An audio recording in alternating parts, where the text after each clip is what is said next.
How to log in Video AI. In order to log in, we must first create an account.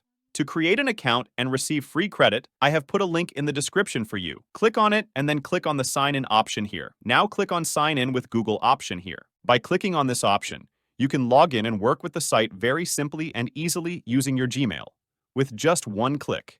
If you have already logged into your Gmail, it will bring you the list of Gmails. Just select the Gmail you want and log in.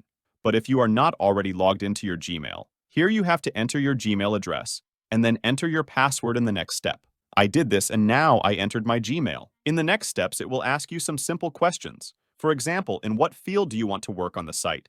And where did you get to know this site? And do you work in a team or do you work individually? Just answer these questions to go to the next step like me. And boom, your account has been created. The link is in the description. Use your free credit to test the site and upgrade your account if you want to use more features. This site is really great. In this channel, I upload tutorials on how to work with AI tool. Please like the video. Thank you guys.